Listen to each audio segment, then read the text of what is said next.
Now that we know why Python is popular, let's look at its history to see how it all started. Journey begins in the late 1980s with a Dutch programmer named Guido van Rossum. Guido wanted a language that was simple, easy to read, and highly extensible. While working at Centrum Visconde and Informatica in the Netherlands, he began developing Python as a side project. His goal?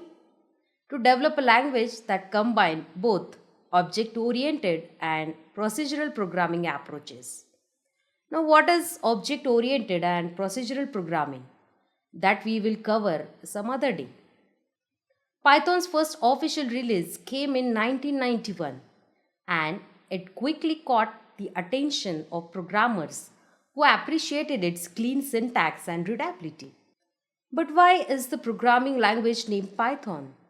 The name Python wasn't inspired by the snake, but by Monty Python's Flying Circus, a British comedy group that Guido was fond of.